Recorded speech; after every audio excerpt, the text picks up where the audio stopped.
Hi Thistle fans, and welcome to another of our special In Lockdown With interviews. It's another Friday and another famous face and very popular face from Thistle's past. I'm delighted today to be joined by a man with two names. It's Scott McCulloch. It's Bob McCulloch. How are we doing, Scott?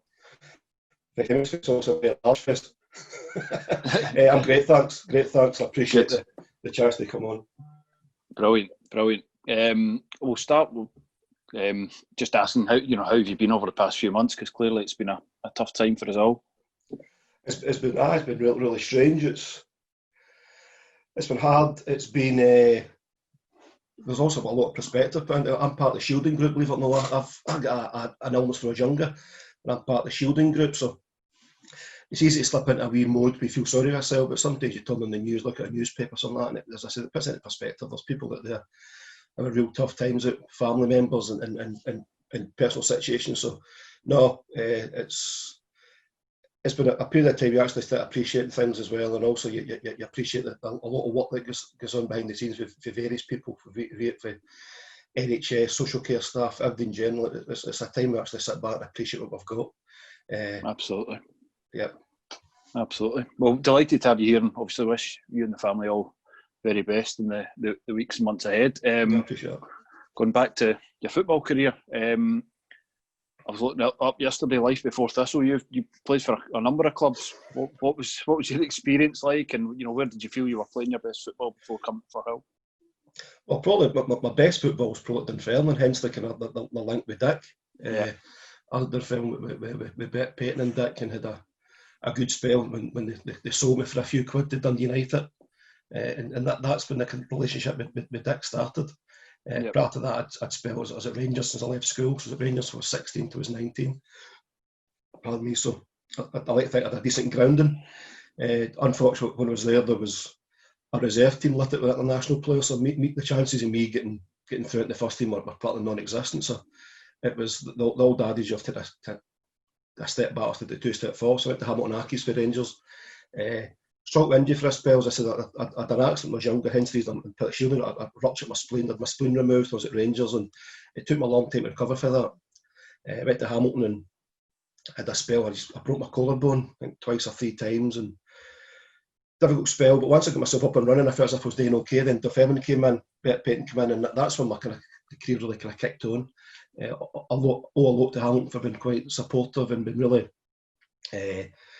And provided a lot of opportunities for me when I was younger there. In fact, I think I scored against Thistle for Hamilton. That was one of my first free kicks against Partick Thistle, which is we'll come back to that. Quite a strange statistic. And I went to Dunfermline and I did well there, and I said that's where the relationship with a love affair with Dick Campbell started. Aye. In fact, when I mentioned to Jerry Britton that I was speaking to you today, he said to say he was asking for you. Yeah, I played with Jerry. You crossed paths with him there. Yeah. Obviously a Thistle legend in his own right, but also it was at Dunfermline when I was there, and it was also a very good player. And despite his professional outlook in life now, a very, very funny teammate and somebody who you appreciate sharing the dressing room with. A good guy, Jerry. Aye. And he instantly called you Bob. So when did Bob start? Bob started for us young boy at Rangers, probably 14, 15. My dad's name was Bobby. And he's my mate at Rangers. It just stuck to present day. When I meet folk who used to play football with, and I meet him for my previous I work in social care, which getting a nickname isn't really the done thing. But when I meet folk for football, I meet your pass cross. Nobody calls me Scott, they calls me Bob. It's quite funny because as I said, it's named after my dad, and it stuck. When I played football, he actually forgot my name was Scott. Aye, I mean, that's it. Football, you carry your nickname forever, don't you? No, that's it. It sticks. It could be. To be fair, it's not a bad one. I can be called something worse. You could be called the King of Spain, which there's still various explanations for that. So anyway, from Somerset Park to Firhill was your journey to Thistle. How did the move transpire? The move came. I was at Ayr. I wasn't a colour in glory here, to be honest. I wasn't fit when I went there, and we went to close season. I decided to have a real good close season, get myself ready for the kind of campaign the following season. And they went for full time to part time. And obviously, when I played with Thistle and there, I was working, So when they moved their training nights, it ended up clashing with my work. So it became quite awkward, and I said I wasn't playing great at Ayr, but Ayr at that point didn't cover Seven Glory, how they went about trying to kind of work out my training and things like that. To cut a long story short, they're trying to get me out the door, and I was always pally with Dick, and I phoned Dick for a bit of advice. And I think the timing, correct me, you might know better than me, but I think they signed George Rowe, and he got injured. I think he had a really bad injury. I think it was the same day that I phoned Dick, and it was just purely coincidental. I phoned him for advice, kind of contract advice, kind of career advice. It's somebody who I look up to and respect. So he phoned me back that night and says, "Tell you what, let them let you go and jump the car and come up sign with us." Brilliant. And that's how it started. I think he basically gave me George Rowe's contract. I wish George Rowe had asked for more, but he gave me George Rowe's contract. And I said that I wasn't going to haggle, as I said, that going for Ayr, which where I wasn't really. I was playing, but wasn't doing well. I wasn't fit, and as I said, but with a lot of off the field issues at the time, gone for the part of Thistle, but with Dick, to be honest, I thought I'd won the lottery. So in the position to sit and haggle a contract, it was like, there you go, sign that. I'll see you on Saturday. A very, very quick decision, and obviously a huge part of that was the fact it was Dick Campbell. It was Dick Campbell, as I said, and also I phoned for advice. He gave me, and he phoned, I said, give me, I think he went phoned the chairman. I think George Rowe was, I don't know what happened, but behind the scenes, I don't think he took up his offer or some happened injury, and they turned to me within a matter of a couple of hours, and it was done. I think we played Brecon the Saturday in a pre-season game, but I'd signed probably in the Friday or Thursday. Yeah, I've got your debut in a friendly with Sheffield Wednesday. Is that right? We played Brecon on the Saturday, and I was listed as a trialist. Mm-hmm. I don't know what happened. I think it was a high turnover of players. I think there was 4 or 5 trialists played that day, and it wasn't great. But I'd say I was actually a signed player, but I was listed as a trialist. And I think we get beat. I think we get beat quite easily. And I remember thinking, "Oh no, what we're done here?" But we played Sheffield Wednesday. I think the Tuesday or the Wednesday the following week, and I think we drew 0-0. Yeah, and we looked quite a decent unit. So that was, we're thinking they're a good standard. You think for the season ahead, that's no bad. I think we'll be okay because we had some decent players at that time. Yeah, and it was to be an adventurous season ahead. What was you obviously drove up quickly and joined the club. You'd played at Firhill before you'd scored against Thistle, but what was your first impressions once you joined the club? Listen, everybody in Scottish football knows about Thistle and the kind of stature the club, and you probably say the term sleeping giants a bit disrespectful because it's a bit cliched, but it's a big club, and it just at that point you'd probably say it was strong for a bit of identity. There's a bit of disconnect with the fans, and it just was a wee bit of a disconnect between the players, the kind of coaching staff, and the fans, so to speak. As we know, kind of since then, the fans didn't really take to Dick. Dick was a bit pragmatic in his approach for the Thistle fans. The Thistle fans were kind of want a certain brand of football, a certain style. Dick was more focused on just getting results and winning, churning out results, which I think if you look at Dick's history since he left Thistle, he's good at doing. Is it pleasing the eye? You probably know. Is it effective? Aye, because that season you would say that his remit was to get us out that league, and he did. That's my no daft. I'm not going to say it was pretty because it wasn't. Our home form that year was absolutely abysmal. We're away form must have been up there with the best in Scotland. What that was, I don't know. But home, I said sometimes we won the good. I think the playoff sums us up. Going away from home twice and churning out absolute brilliant performances at Stranraer and Peterhead, and the 2 home performances were hopeless. We'll come to the playoffs in a minute, but you talked about the fans there. You built up a good relationship with the fans that existed throughout your time at the club. Any reason for that? I think the fans just basically knew we were going to get. It's like the way relation with Dick. I never asked me to do, I couldn't do or wouldn't do. I don't think the fans ever expected me to be a rampaging fullback, doing mass overlaps and whipping balls in to the back post. They expected me to go and be strong and defend well and be a good teammate, a good member of the club, and somebody they can look at and know they can depend upon. The way I played my game was I knew my limitations. I was a bit kind of older at the time. I was a bit sturdier, so to speak, and I knew my strengths. I knew what I could bring to the team and what I could bring to the club. If you look at the modern day fullbacks now playing up high, and that was how we played it at Thistle. We were very rigid in our defensive tactics, and it suited me fine.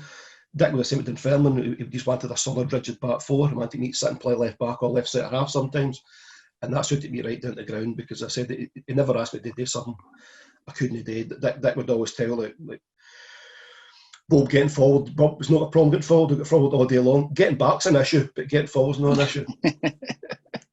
Getting forward, you certainly did, because the stats show that in 66 times you pulled on the red and yellow, you scored 13 times. Now that's a record midfielders would be proud of, and I guess, you know, as well as the guaranteed effort for the, in the eyes of the supporters, goals helped, and the manner of them.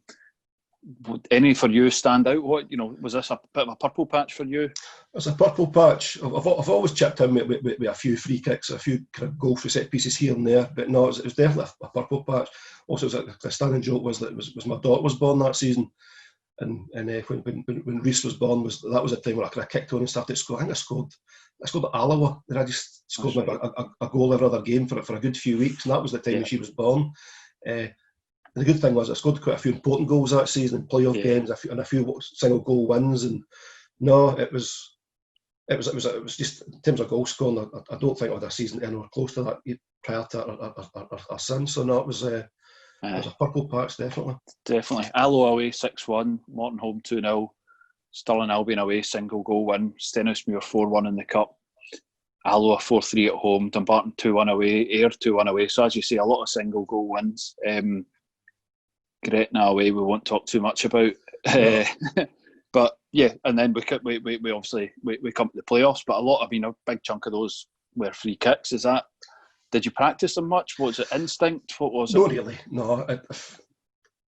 It was just some. If you look at my free kicks, I don't think you'll find many that went over the wall into the top corner. I put too much grace onto it. A lot of my free kicks were a bit of pace round the wall. I like going round the wall rather than over the wall. I felt a lot of the goalkeepers used to take a chance, but take a step. So I felt I had a bit of faith in my ability to hit a nice strike. And if I knew if I struck it well and the keeper took a false step to his left, or catch him at his own post, if you look at a lot of my goals, that I did that. I just went round the wall with a lot of pace. There's also goals.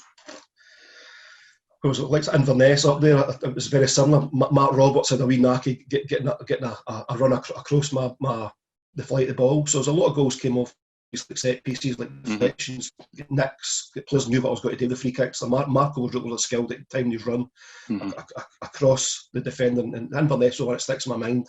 But I've had it nice. He's got a wee tiny nick on it, and he's finished it. So no, full back stream, that type of striker, eh? Absolutely. Just Marco was great to play with. Good at dressing as well, but very, very good to play with. We keep talking. I talk now about kind of we had a lot of brave players at Thistle. A lot of players, a lot of punters kind of think about brave players run about with a burst head, they're wearing bloody headbands. But for me, brave players is players that take the ball constantly. And Matt Roberts was a brave player. Matt always took the ball. At Thistle, we liked Jimmy and Billy in the middle of the park. Dan Brady was the same. Nobody's cup of tea, but in terms of bravery, I appreciate it with his teammates because we're brave people. They took the ball. They never had. Despite sometimes they might not have been good days, but they were brave, and I had Marco in that respect as well. He was a brave player. Yeah.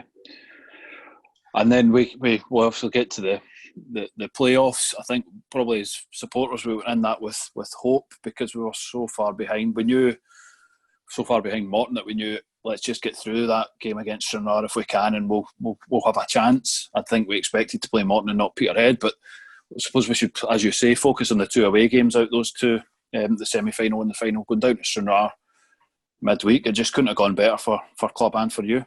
No, I think we battled them. I think we're by far the better team, and I think even the final result probably flattered them slightly. Yeah.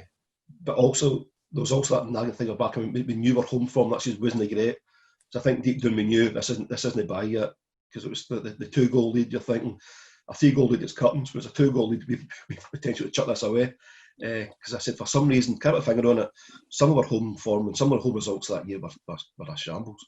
But away from home, we turned out some absolute brilliant performances in the cup and in the league. But down there, as I said, it just clicked. We gave them a real hard time. They couldn't handle what we're movement up front and wide.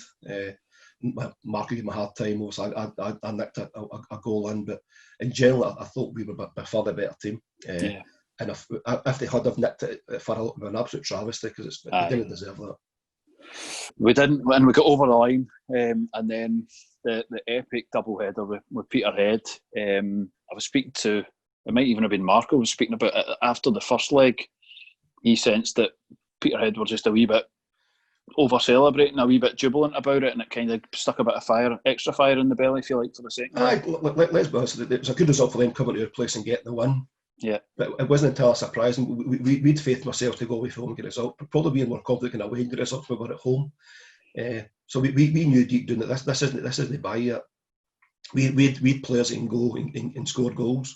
That was always the thing in the back of we will score, because that season, I don't know the stats, but you might find that we scored a lot of goals, but I know we lost a lot of goals as well. But we'd faith ability to go there and get a result. And obviously, even when we lost the early goal, we still felt as if we're going to get chances. Yeah. What was preparation for that game? Any different? Obviously, it's a long journey up in itself, but what was you remember anything about Dick's approach or team talk or anything that stood out? No, Dick, as I said, Dick's, it doesn't matter whether you're playing Pete in the playoff final or a meaningless friendly. Dick's approach is very, very similar. It was quite reserved. Wasn't he? Back in the day at Dunfermline, he used to come with a few good ones, but to try and break the tension. I remember we played Celtic in a big game at East End Park, and he turned up the team talk with C.R. Smith Bella suit on. Just try to break the tension, because it was talk about pressure of the game, and Dick walked in with his name is Bella suit saying pressure. I had to make $12 a week for £140, pay my mortgage. That's pressure. Use up jammy gets away and play. But the Peterhead game, it was very, very much as you were. I think we were up to Silver Night, and we did a few light sessions, but there was nothing real out of the ordinary. It was very much like let's get this done. I think deep down there was a real kind of chain of thought that this isn't by yet. We have a wee chance here. Aye, and we made it hard for ourselves conceding early, but I think quite importantly we got a goal back quickly. You and your experience of that day will be unique because of what happened. Tell us, your eyes on the pitch and then eventually off it. Well, just again, it's when you see that all four ends of the park were basically Thistle fans. Place was a sea of Thistle colours. So it was straight away you're thinking that we need to turn man out today. It's a big game for the club. We're no daft. We knew the club in the second division. It's not feasible to continue for another season stuck doing this. It's a huge game for the club, and the amount of fans going up there was absolutely incredible. So no, losing the goal wasn't great. Then Marco got the equaliser at half time. Dick had his master plan, what he's got to do to try to turn it around. He could have said to me, "I'll get 15 minutes. If we're still struggling chasing the game, he's got to take me off and put a striker on." So I said, "No, don't take me off. I'll get you a goal. I can nick you one for a free kick. Take somebody else off." It was Scott Boyd. I think I said, "Well, take him off. He's going to score in training. He's not going to score today." He said, "No, I'm taking you off." So I took a bit of huff. Then obviously the story's set in kind of Thistle folklore now. When the free kick comes, it's Billy. It's on my side. I thought to Dick, I told you. Then Billy hits it, and it's an OG, really, is it no? Not half. It was heading for the North Sea, wasn't it? But it was brilliant. It was absolute bedlam. It was absolute bedlam, and you'd actually kind of remind yourself that at that point we were drawn. Aye. Also, the reaction was, "Listen, we've got this now," but the momentum swing was huge. You could see the atmosphere draining for the Peterhead fans. You can see the kind of the draining for the players as well. I think at that point, as soon as I hit the net, there was only about one winner. It was just momentum. It was momentum, wasn't it? Momentum was huge. The swing was just incredible. And we went to penalties. I've never felt more confident in a process in my life. It was set in stone. Yeah. And that was it. And was it Paul Ritchie that came on for you? I think it was. He got the penalty. I'll need to double check that, but obviously he ended up scoring the winner. So watching that from the sidelines, what was it like? It was horrific, because obviously I've been a big part of the squad that year. And I wasn't used to being a sub, let alone something. I think I took off a toe that season. That was probably what time I get took off. You'd probably hit one, wouldn't you? I'd have hit that. Aye. I'd have hit the free kick, and who knows? Who knows? I'd have hit. I think I hit a penalty that season. I think I scored a penalty that season at Dumbarton. Yeah. When Marco wasn't playing, when he let me hit it.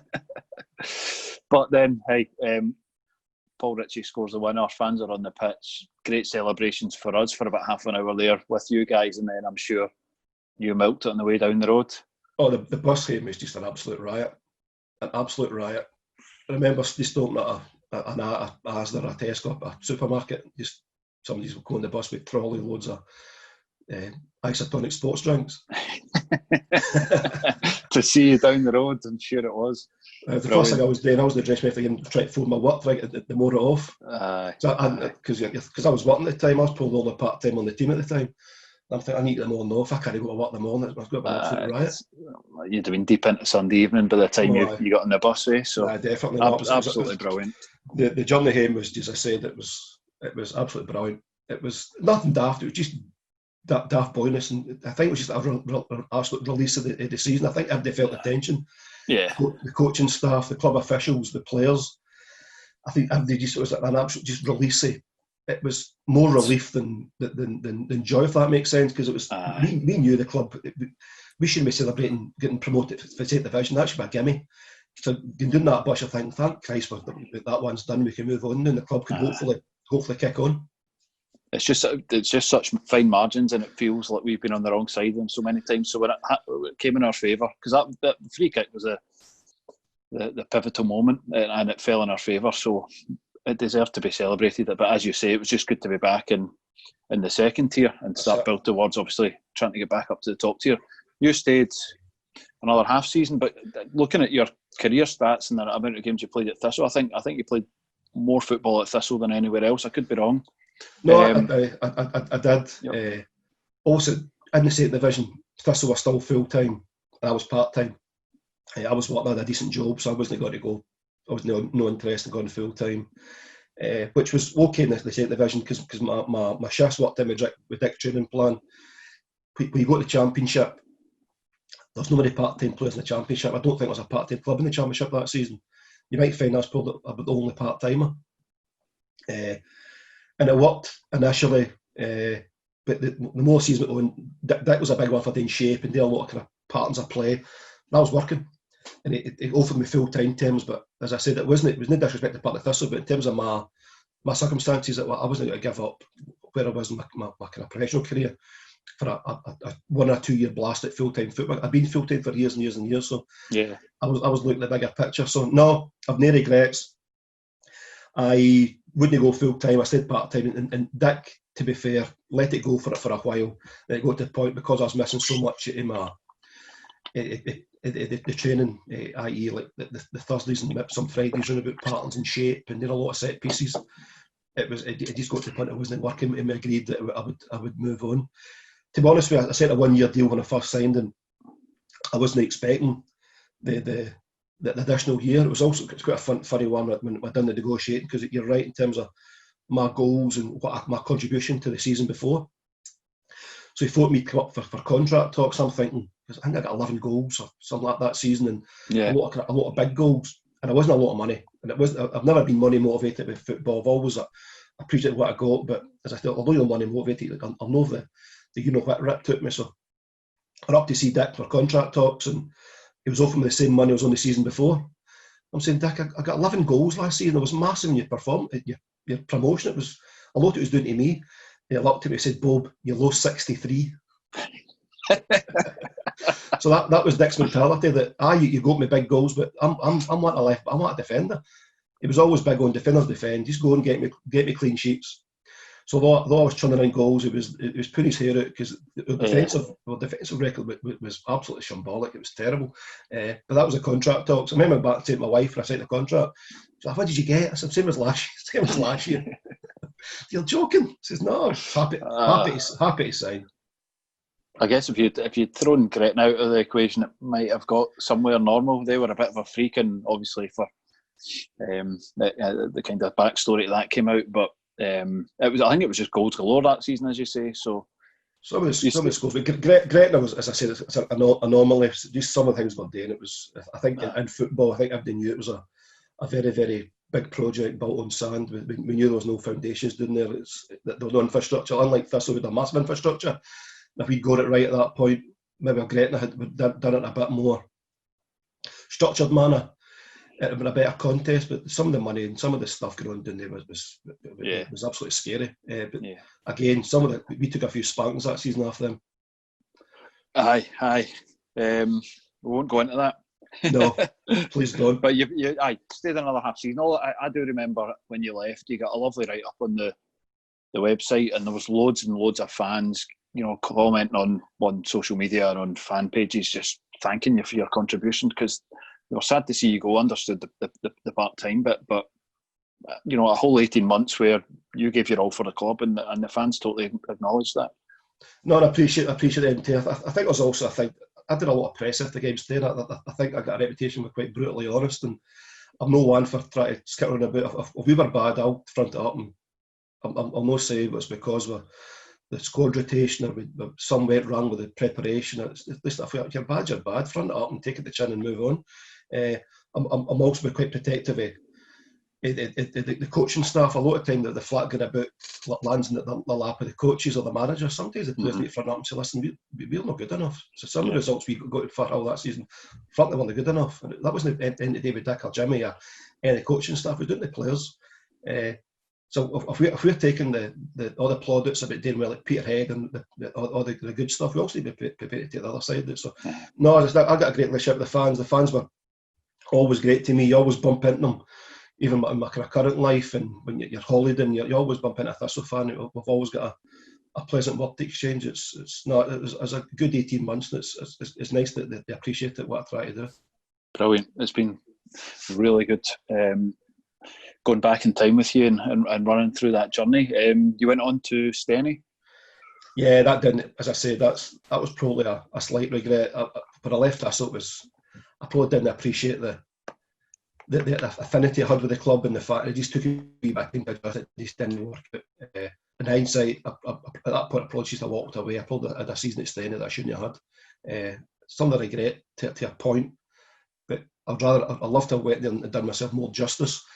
And I said, with Thistle, because they were full time, I was training more than a part timer. I was probably between part time and full time. Yep. So every time I was maybe a back shift or something like that, I would come in and train. But it still was that they were a proper part time team. So if you remember, like my build at the time, I needed quite a bit of training. Part time, me at that point in my life just wasn't ideal, and it's probably a bit of regret that I probably walking away, but maybe I made a different decision at that point in my career. It's just that I didn't go there and did particularly well. Mm-hmm. So what have you been up to since? Obviously it was part-time football for you, but since hanging up your boots, you stay involved in the game in any way? Or no, I'm involved with Cumnock juniors at different levels. I always have been. I really affinity with my family down here. Like my grandfather and my dad were involved for a number of years. I've always had that level of involvement. My son plays with one of the youth teams which I'm involved with. My daughter plays with Kilmarnock girls. So I've still got involvement. I take a particular interest in Cumnock and try to help out where I can. There's a charity foundation linked to Cumnock which I'm heavily involved in. It's just super. It's where I'm from. I always live in Cumnock, so heavily involved in the junior scene. What was a junior scene now? It's the kind of the pyramid system. So I take a keen interest in that. Good. Son and daughter, where do they play? Have they left-footed? No, both right. I don't know what happened. Their mum must have been a right footer when she played. No, it's everybody says the same thing. I said I can't understand it at all. Both really fit, both up down the pitch, both quite agile. I think there'll be questions asked for a wife about parentage. But they enjoy their football, and you clearly enjoy no matter what involvement you've got in the game. No, I love it. As I said, I was involved with Cumnock, and you mentioned Jerry. Jerry, I think last few seasons managed to give us a few players out on loan as well. You've seen it was Mohammed done really well for ourselves and on to Montrose, and I think he's now back in at Thistle. That's right. With young Rory last season, which he did a decent season, and hopefully Rory can take a bit of time to restart and get things back on track. So Jerry looked after us the last few seasons, we gave us a few players out on loan. hopefully he knew we're trying to do the right thing and try to encourage and support the younger players rather than some of the low league teams maybe not treat the loan system the way it should be done. Whereas I think that we try to do it properly and try to encourage and support and give people the platform to go and kick on with careers. Brilliant. So you apart from Jerry, do you keep in touch with, and Marco, I assume, keep in touch with some of the old teammates? No, I think if you ask most of the old players, that they keep in touch with Marco, but no through choice. Just Marco's just like an absolute pest. No, that's. Listen, when you play as many teams as I played, but it's really hard to keep in touch with your old teammates. You know what I mean? I don't my Apple phone storage has got enough for all the numbers. So. No, it's sad in a way that you lose contact with folk because it's the dressing room mentality is fantastic, and some of the dressing rooms you're in and you think back now about how good they were. And it's also a wee bit of regret that you've not still got that level of contact, but unfortunately, it's life because we've all got kids. Absolutely. And I'm working. Everybody's working. I was fortunate enough at the time I took a decision in my career that I was going to go and work. During my career, I'd like to think I had a bit of foresight that I was wanting to be in a better position when I stopped playing rather than going back to square one, because there's so many the coaching jobs. There's so many coaching jobs in Scotland. There's not enough coaching jobs for coaches, so it's not something that I ever wanted to go doing. I just couldn't see myself coaching. Although I'm helping it come at now, come at youth club now, which that's a different story. But I couldn't see myself doing it in the professional game. It just something didn't my juices flowing. It was some I didn't see any longevity in. So I'm still working in the same line of work I did when I was at Thistle. So hopefully by that I'm in a better role now. Because it tells you that my decision was probably right at the time I was playing part time. I was thinking about the bigger picture rather than the kind of short term season or two at Thistle, going full time and have a go at it. So no, it was something I made a conscious decision to do, and hopefully it was right. Sounds like it. Right, let's see if we can catch a few ex-teammates' eyes with this choice of your Thistle 11. So, rules are I think somebody put something on Twitter there about was it a quiz about the squad for that season, and I had a go at it. I couldn't get it. Apparently, with some Ukrainian dude played with. I can't remember him. That's right. Aye. We put on some quizzes that name them all, and they get quite obscure when you get to the bottom of the list. Oh, some of the fans were getting them straight away, and I'm thinking, I couldn't remember. I had about 4 to get. I'm thinking, who am I missing here? I have to Google them. So I maybe asked around. Obviously, but my team that season didn't really change very much. He'd done well with the loan market. Obviously, Graham Dodds won a really good career. And Big Duca came in, Big Santana, and started as a centre half and quite quickly became apparently it wasn't a centre half. Shoved him up front. And it was an absolute handful. He just terrorised he scored a few goals. He'd done well for us, but it was a real handful. But as I said, at centre half, he probably terrorised us more than he did the opposition. He was just took a lot of chances, and he just was a young, raw, naive player. But I said that's particularly Graham Dawes. Graham Dawes came in and the career he's had has been fantastic. But I think most of Thistle fans will remember that he had a few months at Thistle when it was absolutely fantastic. And a nice boy, probably one of the quietest boys you ever worked with, which is an interesting dressing room. You've got Graham Dawes sitting next to Marco in the dressing room. So no, it did fantastic for us. So if you want the go team, for a team, the very bog standard. Obviously, the goalie Kenny done really well for us that season. We played a few goalies. Yeah. But in terms of the dependability and a bit of, we knew to get me Kenny. It was pretty dependable. As I said, they rotated a wee bit with. I think Tuffy was at the time, and Colin Shook came in later as well. But I think Kenny for his general dependability done really well for us. Mm-hmm. It's something I like playing in front of, because you knew where he was. You knew what he wanted you to do. Mm-hmm. And I think we'd be quite a rigid unit at the time, and it worked particularly well. Mm-hmm. Grant Murray played that season. I thought Grant was an excellent pro, really good lad, good pro. Yeah. Again, some of the I was probably fans sometimes didn't take to it as a teammate. Sometimes you play with players you appreciate as a teammate. Sometimes the fans don't quite get that. But Grant Murray was a good pro. Another one that never had. He took things to the chin, and I thought he was a top pro and a really good player, a good teammate. Another with Scott Boyd as well, come in centre half, on a really good career. Yep. I think was he on loan as well for Livingston? Was Graham Dawes? I think he might have been. He came in again, dependable, good lad, strong. We're on to kind of bigger things with obviously with Kelly and Ross County and the like, and on a really strong career. So no, Boyd had done well. He was loan first, then permanent. That's right. He done well for us. I'm trying to think who else. I can't pick myself, but they never really played left back. Billy Gibson covered a few positions as well that season. Billy's another one. He played right back, left back, middle of the park, wide. But Billy was another one that as a player you appreciate it. Dependable, no frills. It was one of the boys that was always 7 or 8 or 10 every week. And again, somebody as a teammate, you appreciate it having your team. I'd rather Billy in my team than playing against Billy. A lot of time Billy's a really good player. Middle of the park, you kind of wide men. You Ricky Gillis, who I again thought technically was an excellent player. Really technically sound. Good feet, good ability, and again, somebody who really getting on the ball. In front of me, I like playing Adam Strachan, although it went off the rails a wee bit since, which to some of us might not be a major surprise, but Adam had a real chance. Adam was a proper football player. Adam had a chance to go in it, but when I mean proper, I mean a top player. And I like playing left back because I just used to give him the ball and let him go and just go and let him do his thing. He was a proper winger who wanted to take people on and use his pace, wasn't he? Unbelievable pace. A boy who didn't really do the trick, because sometimes you've got that level of pace, you do the trick. You just need to have quick feet and you're away. Disappointing, he didn't reach the heights that he could have done. Obviously, his own issues in life, and I spoke to him a few times since then. He's a few things been addressed, which is good to hear. And he's kind of moving on with his life and getting things back on track, which is great to hear for him personally. But professionally, if Adam chose a different track, Adam could have been a proper football player. Also, I said middle of the park, you get Graham Dons. Graham Dons came in and was fantastic. We also played kind of middle to front. I mentioned Billy Gibson, you beat Jimmy as well, and another one who, as a teammate, you appreciate it playing with. Jimmy was a player that, as I said, in your team, he was a dependable player. He was a brave player that I spoke about earlier on. He was a player who kept taking the ball.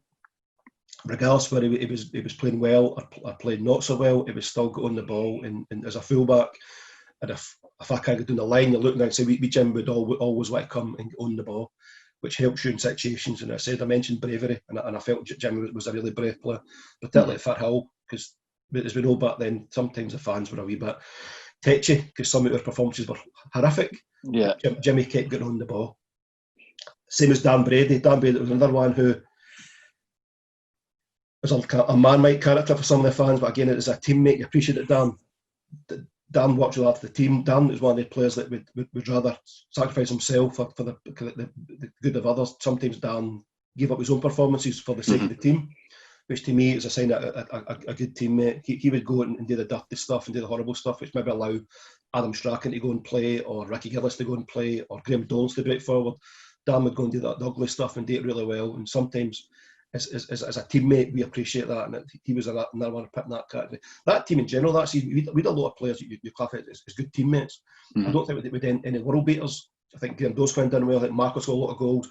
I got a few goals, but let's be honest, I don't think you end out that team. You're thinking an actual kind of world beater. We had a team for good, solid, dependable pros. A lot of good, solid, good teammates. People you can trust and rely upon.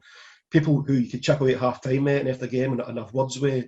Knowing that's not going, you're not going to create any animosity in terms of relationships, because they're good boys. It's just boys you can have an honest discussion with. If you feel someone's not working quite right, sort it yourself. Sometimes the dressing room police that sell that season with some performances and some home truths. Sometimes we had some honest discussions in the company Dick, and sometimes without Dick being present. The one thing we were honest. We knew things on occasion weren't good enough, and we did well. We enjoyed ourselves. Yeah. And if you've gone up front, you kind of look past Marco. Marco, he's grew up with Mark's. We're doing my wife, so we played boys club each other for early age. So when Mark signed for Airdrie, obviously I was one of the few folk in the dressing room actually knew him, unfortunately. So when he came in, the rapport was struck up straight away. And again, Mark If you look at Mark, his goal scoring can speak for himself. Both feet, his head, his movement, despite the fact to his own admission was never the fastest, except some of his movement that season and the goals he scored that season and since that season for Thistle's been huge. Mark's a really, really good player. And I think it was the last to score over 20 for us in a single season. So, which is frightening. As I said, I don't. You're talking about Mark, I don't think Mark, before he went to Thistle, he scored goals, but he didn't score goals in the volume it did at Thistle. He always done well at Airdrie, scored a few goals at Kelly, but he went through a spell at Thistle. His goal scoring record was phenomenal. We relied heavily on him that season. I chipped in with a few. I think we Steve McCulloch chipped in with a few as well. So I think the majority of our goals were. I think the threes contributed probably the majority of the goals. But Mark had a huge season that season and the following seasons. It was an excellent for Thistle. And as you know, MD that plays with Matt will tell you he's a good lad. He's in the dressing room. Something over Bell. But no, I don't think you'll get many folk in football, to be honest with you, that'll criticise Marco when he played was a good lad. Aye, I'm not sure. I spoke to him a couple of months ago, and it seemed maybe lockdown wasn't for him. He was champing at the bit to get out and about.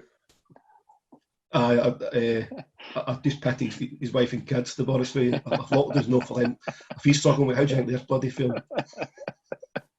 He did say if you didn't pick him, he would come and give you a boot, but then he'd run away.